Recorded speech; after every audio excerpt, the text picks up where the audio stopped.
And we're live. Oh my gosh, welcome to yet another PCS Impact Q&A. I am your host, MJ Boyce, the Director of Community Outreach at PCS Grades. Boom. With me as always is the lovely Megan Harless, our resident PCS reform advocate, and oh, by the way, resident BA censored for little ears in your room because we love you. We've got a great show for you today, mainly because we have our dear friend, Dr. Ingrid Herrera-Yee. Before we get to her and those DOD updates from Megan, we're going to go over those housekeeping items as we do every week. Here we go. First and foremost, we bring the experts to you, from Transportation Command to those education experts to we have everybody, realtors, we've got military movers, we've got industry professionals, we've got our clinical psychologists to help us through those nasty PCS stresses. But when we bring these experts to you, you have to understand, we got the answers. We have the answers. If we don't know the answers, we know who does. And if we don't know either of those things, guess what? We're going to take your questions for action and get back to you with an answer. Speaking of questions, any questions, comments, concerns, shout outs, go ahead and leave those in the comment section below, and you'll be entered to win a wonderful spot kit this week. Yes, an awesome spot kit, which I will debut here shortly. But yes, you just have a question, comment, concern. LOL smiley faces are encouraged, but won't give you an entry to win. So every time we see your name or your information popping up in those comment sections, you're going to be entered to win. Every time equals another entry. Next up, we bring these experts to you because they have the answers too.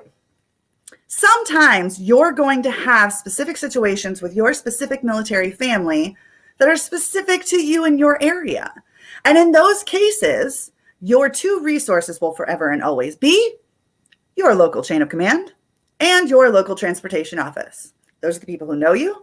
Those are the people who are dealing with your stuff. Those are the people who could take your issues and further those for action. Last, but certainly not least, I say it every week, peeps, we've got to do our part. We've got to flatten the curve. We have got to flatten that curve. Wear a mask, social distance, whatever it takes, because when we flatten that curve, guess what? We're going to flatten Murphy with it. Murphy, do you hear me? We are coming for you. And with that, I'm going to throw it over to Megan for those DOD updates. Megan?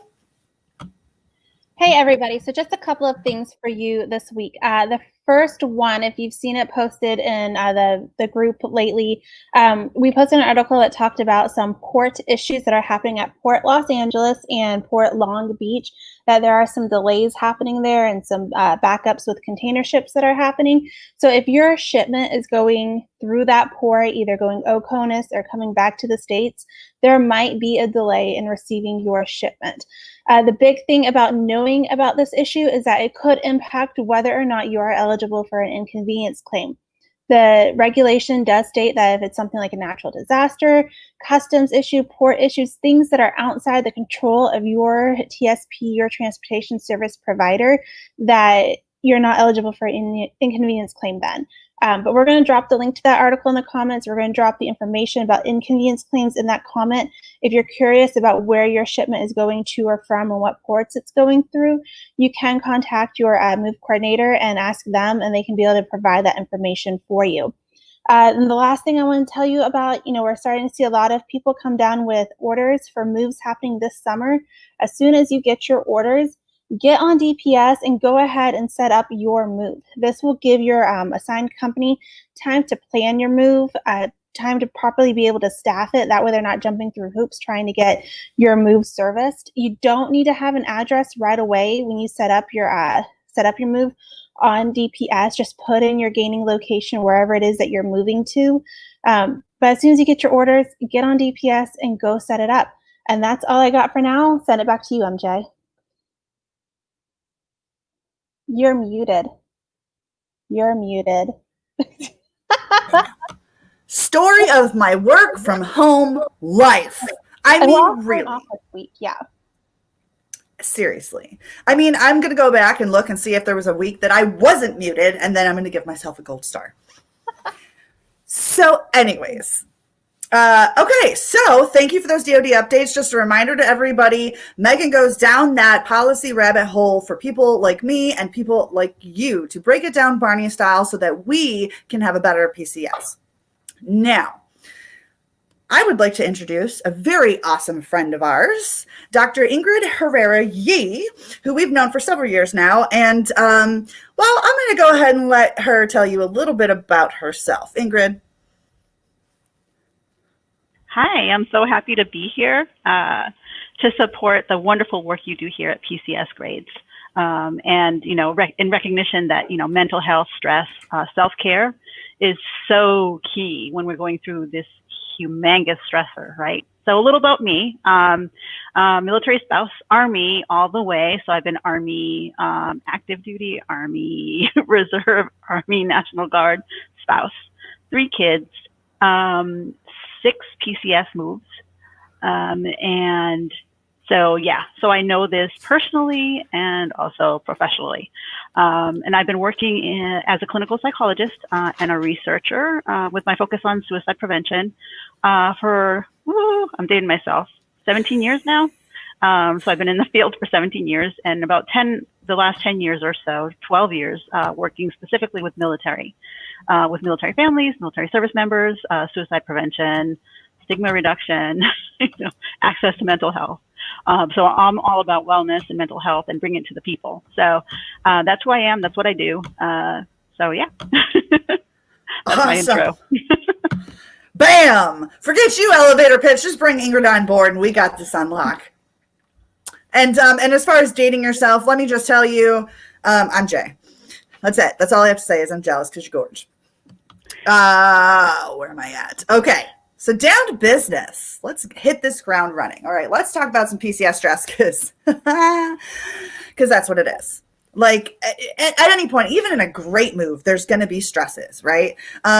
So, okay, let's just go ahead and get out the main stressors. So we already know that, you know, strangers packing our home, going to a new home, new school, new job, new community, new all the things. I mean, that's exciting, but it's also, there are other stressors. I would like to know, like, what are some other life aspects that a PCS can cause stress with? Like, obviously, all the newness, but, you know, sometimes our self-awareness just kind of goes south when we're PCSing. So, like, what kind of things, what kind of life aspects might a PCS, you know, cause stress for?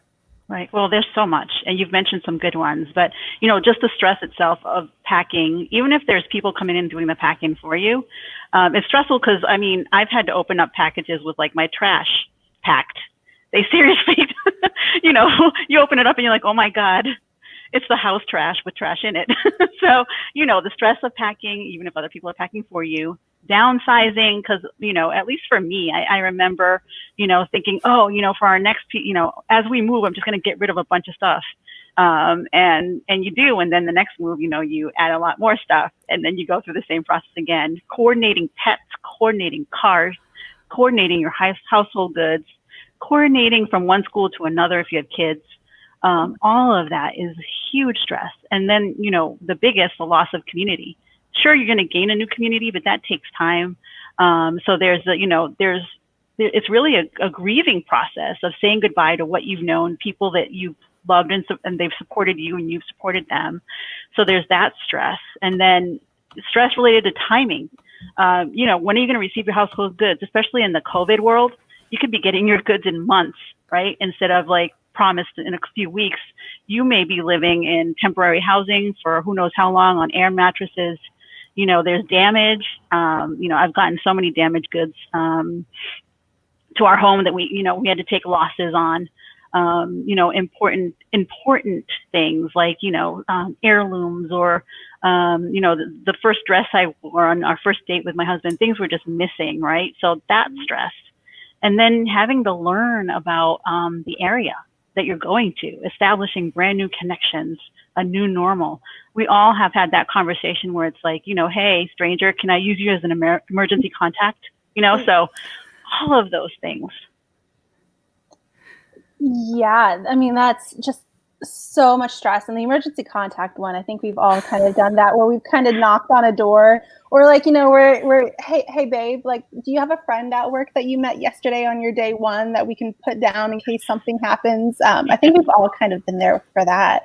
But knowing these stresses that we go through, that our families go through, how does that affect our mental health, with so much needing of that starting over with every aspect of our life? And what should we be aware of for our mental health in going through this? Sure. Wow. All that we just mentioned, and more things that we haven't mentioned, which is very personal to people, right? They have different experiences. It all affects both our mental and our physical health, because stress is a killer, and stress is a big part of the PCS.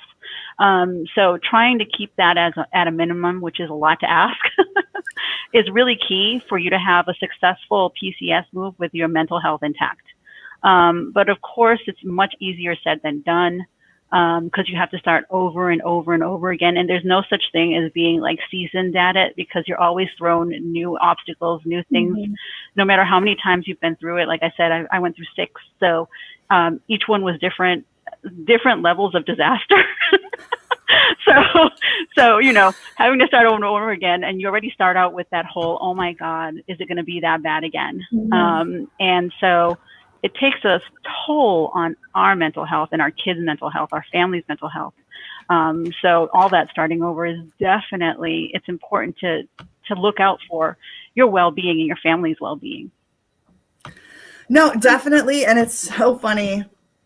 It's so funny. There's so many things about PCSing. Like, I like to approach everything with humor. Like, that's because sometimes it's just so comical you can't not laugh, because you can't. Often you can't do nothing about it, so we'll just laugh about it. Grab a bottle of wine, it'll be all good. And so, knowing these stresses, we know the stressors, we know what we're up against. Yes, ma'am. Often, honestly, how do we set those realistic expectations to manage stress? Because just to put it in perspective, when I think about expectations, I have none. I set the bar pretty low. So I'm not disappointed with most things, right? That's just my coping mechanism. It works for me. Probably not always the best scenario. I'm just saying. But so like, I know it's already going to be how do I say this without swearing? An interesting show. And you know what I mean about that. Yes. We already know that. But like, I think, okay, as long as I have no expectations, I'm going to be fine. Everything's going to be fine, because nothing's going to disappoint me. But that's my coping mechanism. How can we set actually realistic expectations to managing that PCS stress?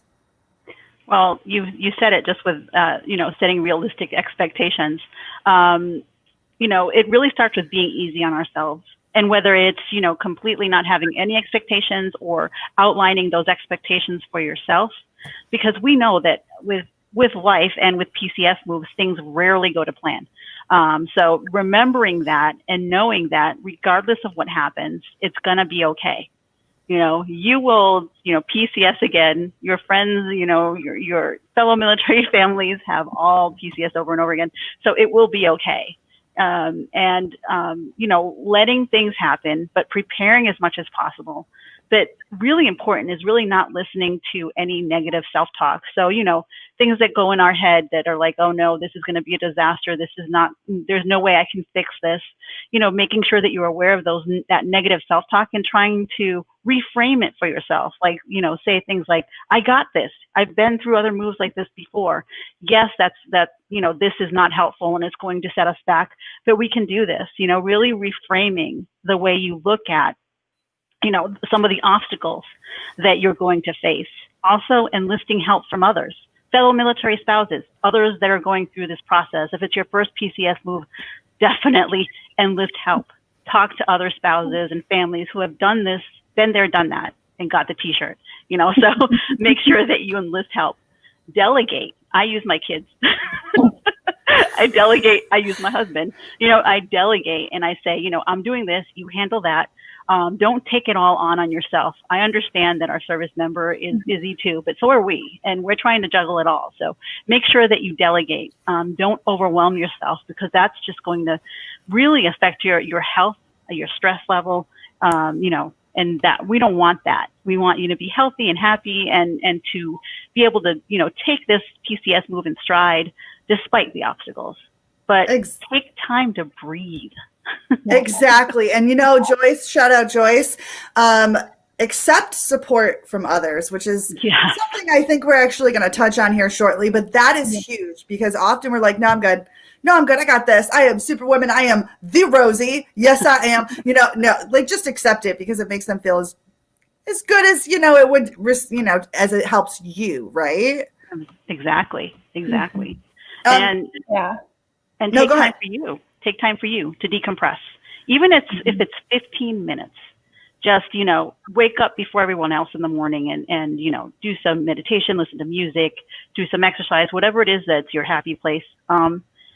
It's okay to get takeout instead when you're going through all of this. Be realistic. Don't be hard on yourself. Amen, sister. Yes, it's okay. Yes, absolutely. Listen, it's okay that you don't cook for 2 weeks while you're moving because it's just a mess. And the last thing you need to try to figure out is what's for dinner while you're trying to figure out where box number 132 is. Yeah. You know what? Really quick, I kind of want to take that same question and flip it on its head a little bit. I want to kind of add on and follow up. So often when it comes to PCSing, we focus on our PCSs, right? When we are the ones that are leaving. I'm going to tell you firsthand, I spent 8 years at one duty station.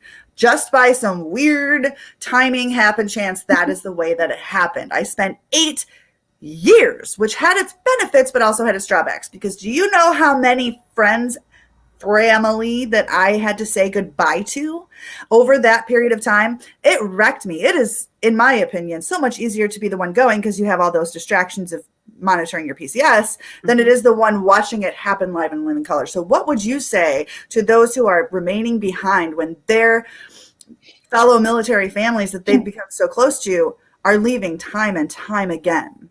Right. Yeah, this is when self-care also comes into play. And, making a plan for staying connected, either virtually, I have Zoom meetings even before COVID for my friends who have moved away. And, we do coffee and conversation and try to keep connected that way, and social media, connect through there, and phone, because nobody uses a phone that much anymore, but it's nice to hear their voice and talk. So really making sure that you grieve this too, because it is a grief process. When you lose your support system, the people around you, and you keep watching people leave over and over again, make sure that you grieve that loss, but also look forward to connecting with new people and supporting. I think a lot of what we do, and MJ, I know you do this really well, is, supporting other people. And that makes us feel really good about what's coming next, even if it's a difficult process. Just jumping in and helping everyone who's new, like what you do here, providing support to others is a really great way to help ourselves through that grief process of saying goodbye to people. Goodbye for now. See you later. See you later.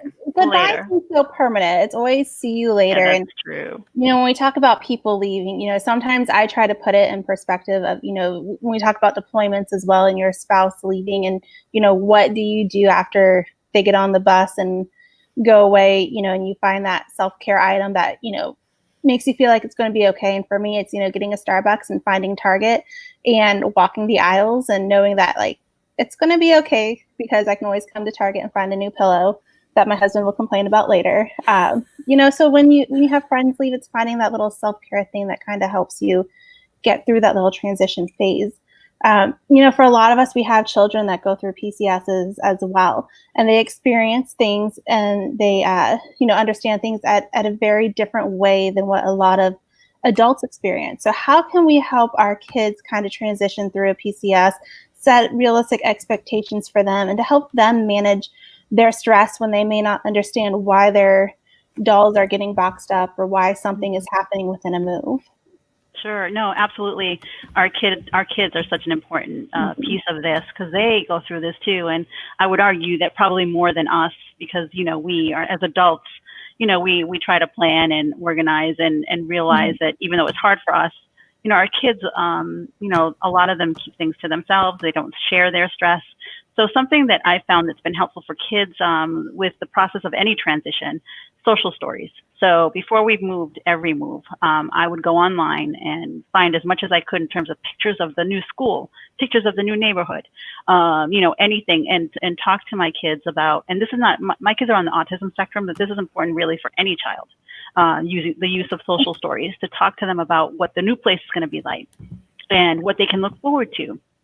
And maybe even make some appointments ahead of time so they can go to the school, go meet with maybe, some peers, and really pointing out areas of interest. Like if they love the library, show them where the library is. If they love Target like us, then show them where the Target is. My daughter, she loves it too. She'll ask all the time, "Can we go to Target today?" or Hobby Lobby, depending on her mood. But yes, she is. Yes. She loves it too. And email the school to get a lot of this process going. They can probably connect them with someone who might be in their class and their teacher. But really give them a listening ear. Listen to their fears and their worries and their excitement too. It's a complex bunch of feelings for them. So being there for all of that, help them say goodbye to their friends. Have a get together. Either now virtually or, socially distanced, but, help them say goodbye to their friends and to process that grief and be there for that and create rituals for each move that help them to process it. For me, it was those social stories. For me, it was, giving gifts to the people that they would be saying goodbye to. And for one of my sons, the oldest, it was connecting with his friends, through Xbox and making sure that he knew all of them and they were all in there with him so that he could continue to keep those relationships going as we move around. What's funny that you say about the Xbox? My son's been doing this for years. There was a point in time where he had this like main crew because we were at that duty station for 8 years. So he had this main crew, right? And then they all dispersed in the same summer. One went to Japan, one with his parents in Italy, the other one was on the West Coast, and then one day it was like 4:00 in the morning. The kid was like 10, and it was 4:00 in the morning, and he's going to town on his Xbox. I'm like, what are you doing? Do you know what time it is? Like, why are you raging with your controller at 4:00 in the morning? And he's like, because it's the only time that we can all do this at the same time, and I was the only one that didn't, yeah. Mm-hmm. He's like, and so-and-so's mom lets him stay up till 1, and that's what it is in California right now. And I'm like, okay, I got nothing. Do it. Do you, boo. Do you, boo. Mm-hmm. Yeah. No, but yeah, I mean, like our kids, like they go through the same stuff that we do, just in a different dynamic, right? So here's the thing. Okay, self-care, which self-care is a thing that we hear all the time. And most of us are like, yeah, none of that is realistic. Okay. I'm sorry. I don't have time to sit in a bubble bath with a candle and a glass of wine without 400 people knocking on the door because they can't get the pickle lid off the jar, whatever. So we're already bad at it. Plus that, okay, life happens. We feel the need to care for and fix everything else for everyone else. How can we have some self-care during this time? Well, I'm so glad you asked. I mentioned a little bit about it earlier, but the important thing is that it is absolutely imperative. This is necessary, just like you schedule everything else into your very packed calendar. You can schedule in 15 minutes here and there throughout the day for you. And either, for me, for example, I would often get up before everyone else and jump on my stationary bike or just do a little bit of meditation. I use Headspace, which is really great for that, a great app. Or I turn on my wireless headphones, tune into my Spotify app and just listen to music throughout the day, which is kind of small vacation while I pack or I organize. For me, it's my 80s music. So I'm like blasting that in my ears and doing what I have to do. And that's like a timeout, for me, to just really take care of myself. Again, like you said, you may not have time, for a lot of things, but you can always carve in 15 minutes for something that brings you joy. Put it right in your calendar because it's so much easier to ignore it if you don't. And, invest, like I said before, invest in takeout or in those pre-made meals that come to you with, and you just pop it in the oven and it's there for you. So anything that makes your life easier, any shortcuts that could help you those are also self-care. It's not just about, listening to music or taking a bubble bath or, anything like, or you getting exercise in. Self-care is also, finding those shortcuts so that life's a little bit easier and you can breathe a little bit easier. And I just for the record, I mean, that makes sense, but I'm going to push a little bit on this one because I am like, I'm always jealous when I hear people who take power naps, right? Like a 15-minute nap and they're like refreshed. And I'm like, on what planet, in what universe is that even possible? If I wake up in 15 minutes from having fallen asleep, I'm going to be mad as you know what, okay? It's not enough for me. It's not enough to make an impact on me. I need time. Time is my precious thing. So if I would have to, I personally, having known myself a little bit, I would have to dedicate all those little 15-minute snippets throughout the week and just condense it all into 1 hour and a half period. And then maybe it would make an impact. But for me, I had to communicate that to the other people around me. If I didn't do that and I was mad because I didn't get that time, they'd be like, why are you mad? No, you didn't say nothing. Okay, well, I'm saying something now. I need an hour and a half on this day at this time, the end. Yes. And this is where delegation comes in too. What I talked about earlier, make sure that it's not all on you. It should never be all on you. It's too much for any one person.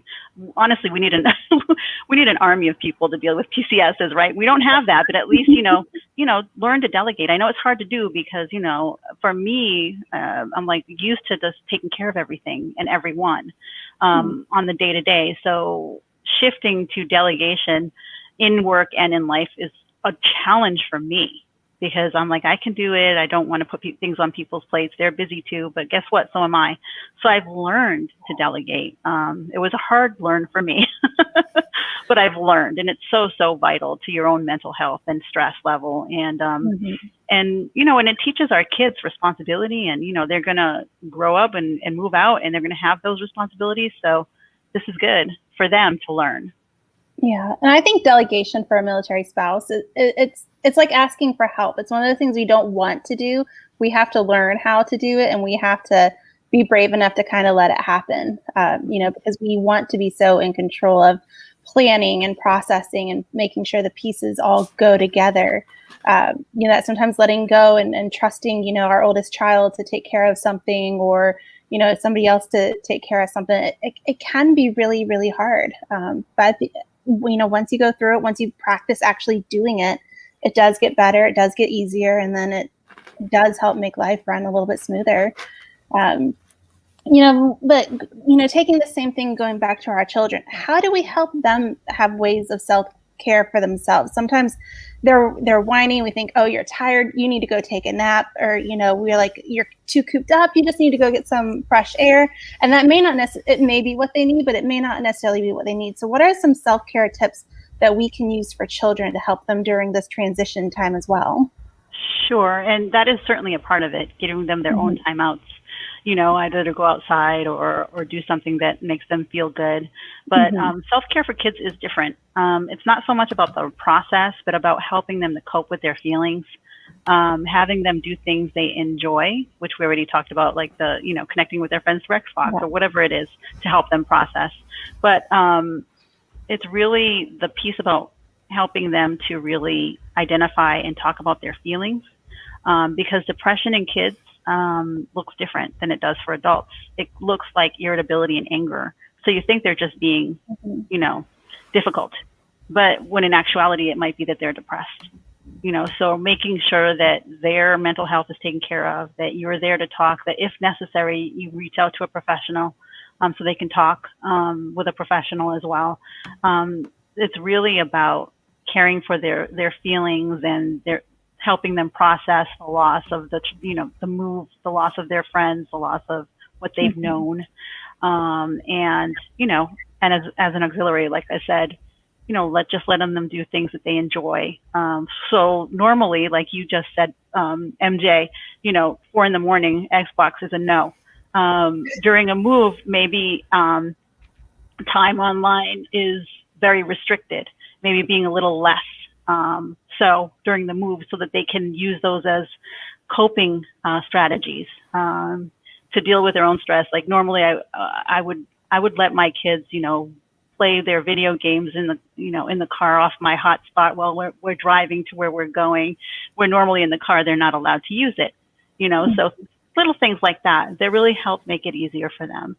It's kind of like adapting a yoga pose, like modifying a yoga pose. Okay, so like here's how you usually do it. Okay, we're just gonna slack a little bit and we're gonna put our knee down instead. Like it's kind of like that. Absolutely. And I mean, like, I think that's perfect. I think that's goes with managing those expectations too. Absolutely. So I wanted to ask really quick, Ingrid, because you mentioned, about children and depression, and sometimes going through a PCS, our kids might have that depression because they are leaving their friends, they're leaving their school, they're leaving, their stability they've had for the last few years, and they may not, be looking forward to moving to wherever it is you're going to. You're not going to be near the beach anymore, not going to be near grandma and grandpa anymore. If we notice our children, having those signs of depression, they're very irritable, we think it's not just this little transition phase. Are there resources out there for parents to be able to help their kids if they suspect that they might be having depression through this time?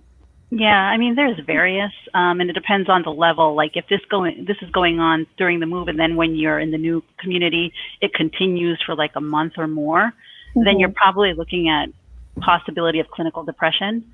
A little less than that, it's more about transition and it's more about sadness versus like actual clinical depression. But in either case, talking to someone is so vitally important. So, we've got, of course, TRICARE and those resources, but Military One Source, it's not just for us as adults. They also provide treatment for kids. You've got your military family life consultants on the base that you're going to, the receiving base, and even the one you're leaving. And they have specialists that work specifically with schools and with our kids and youth. Accessing that help as well.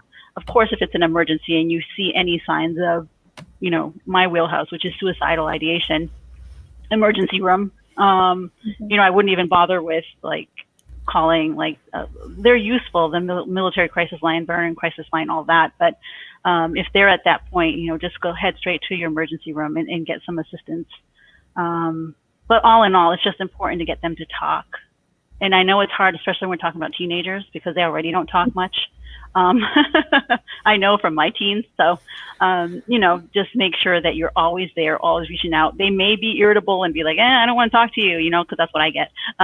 But at least they know that you keep trying, that you're there. If they actually absolutely are in crisis and don't feel well and don't know what to do, they know that you're always there and you're constantly reminding them that you're there. So they will come to you. They'll be more apt to come to you when they're actually, sad or want to talk things through. And you actually, since you brought it up, like you said, there are resources, Military One Source, those MFLACs or military family life consultants or life counselors, depending on what area you're in or what contract it is. And then there's, there's your TRICARE, there's your, psychiatrist, psychologist referrals and such like that. Here's the thing. Everybody on here knows that we already experience an issue with continuity of care when we are moving from one duty station for another. See, I know. See, that eye roll, that is every freaking military spouse on the planet right now. And so with that continuity of care, I'm thinking of that military kid or that military teen who is receiving assistance due to any other, just they're battling their own adjustment issues, or for whatever reason, they're receiving treatment for mental health, and then they're having to move. And there's almost nothing they can do about that gap in care. What, outside of a crisis situation, what resource can we give to our kids? Yes. I mean, one of the things that helped us, because I've had some of those issues with my own children, is to get a case manager through TRICARE, which you can get, and they help you with that transition. Also, I've been fortunate that we've received good care in one place, and they're willing to reach out to any new provider to continue that care. It takes a lot of work on our part, and it takes a lot of work on our, your incumbent, so the one that you're working with currently, to reach out. But oftentimes they're willing to do that. It just takes a conversation. As usual, as parents, it's all on us to find it, and we're used to that. But use those resources. And I know oftentimes we say military one source. It's really improved over time. There's so many amazing resources from military one source. So that's another great place to reach out, because at least in the interim, you get those free sessions, and they can be virtual just like this. And, really looking for any way to find support for your family. And I know we all move mountains to do that. And we will face barriers because we're dealing with human beings and they vary in how well they respond to our needs. So if you don't like what you're hearing, go to the next person. Don't settle for a no, an answer that is unacceptable for our kids. Just keep pushing and keep pushing. Yeah, and I think now, going through this time period with COVID and so many things being pushed to remote working, remote learning, all that stuff, that now we're able to find some counselors and folks that even do remote virtual sessions. And so, I think that continuity care in some instances does get a little bit better because you can continue to do your Zoom and Skype calls to keep that same person, which, I know a lot of counselors, a lot of people have pushed for years to try to get that what is the right terminology? Telehealth or remote? Yeah, telehealth. Yeah. Trying to get that and everything. I think, and now that COVID, and it's sad that it took a pandemic for them to realize like, oh, this could be a really great thing. But that's also like another option. And a lot of folks I know are able to get into that and keep their same person when they move. Yeah, that's a great point. Yeah. Can I just say, especially along the lines of the telehealth, okay, there are so many things that we have been pushing for in our respective avenues of advocacy. And it's so funny because now we get to play them out because everybody has to, right? So that's telehealth, for instance, but that's also portable employment, remote work, right? Here we are, just as productive, if not more than we would be if we were chained to a desk. You know what I mean? It's an option. Hey, I can do everything that I'm doing over in California, even though I'm moving from Virginia. Yeah. Try me, because everybody's doing it right now. So I kind of like, there are silver linings to this. I hate COVID. I hate everything about it, except for these little parts right here. Because now it's like, all right, everybody's doing it, man. Let's get with Nike. Let's just do it. Yeah, they can't say anymore that it wouldn't work. Yeah. Nope. They can't say that anymore. Nope. Yeah. Whoever they are, we talking to you. They get on it. We told you so. Yeah. Amen. See, no, I feel like that's a huge part of like, there are a lot of what we do as like that we sacrifice as military spouses and military families, and we kind of get hosed on. But at the same time, in situations like this, we are able to pivot much faster, and the civilian community can actually learn a thing or two from us and how we're able to not just survive, but thrive in situations like this. Because this is, oh, by the way, our life. Yes, ma'am. Okay, so really quick, I am going to pop up. We're going to actually do the Wheel of Names at our next one for that spa kit, and the reason for that is because we have a huge Oconus following, and it's often difficult for them to be on, like right now, which is their 3 o'clock in the morning. I'm sure it would be considered self-care if they were, but in the event that they're not and they catch this on the replay, we want to include them in the mix. So if you're watching this on the replay, to my Oconus peeps and those who are across the country, let us know. Say hey, ask a question. We're going to stay in touch with Ingrid here. Any questions, comments, or concerns that you have, she probably knows the resources if we don't, because this is her life. She's researched it. And oh, by the way, probably helped create it. Just saying, in some form or fashion. Especially for the military community, this woman has a very intimate knowledge, not just from the inside, but from the outside as well. So I'm just going to pop up, though, on the screen what the winner will win next week, in addition to our regular gig. But for all of our peeps who are catching this on the replay, right here, nice. Lavender and rosemary. I mean, I can smell it now. And again, it's probably not realistic if you're going through a PCS that you're going to be chilling in the garden tub. You'll be lucky if you get like a bucket, but you can at least stick your feet in that cool bucket for a few minutes and warm them tootsies and pretend like you're in a lavender field. Or you can save it for a time where you're like, okay, you're like me, that hour and a half, this day, this time, the end. if you want to live. Oh my goodness. So with that, Ingrid, let me just say thank you very much. This, I can tell you, if we help one person, and we always do, if we help one person from one of our webinars, we are so excited because that one person, we've changed their lives. We've gave them a new trajectory. And I'm telling you right now, this one is going to do that. And I can't wait to see who that is and what it helped them with. To all of our viewers, we are so, so thankful for watching. Again, if you have any questions, comments, or concerns for Ingrid or Megan or myself, aside from shenanigans, let me know. Let us know. Hit us up at the PCS Grades Facebook page. Any parting words there, Ingrid? Just don't be afraid to reach out for help. There's always someone who is willing to listen. And don't think you can take it on on your own. I know that we are like, we can do this, that whole military spouse thing, but please ask for help for you or for your kids if you need it.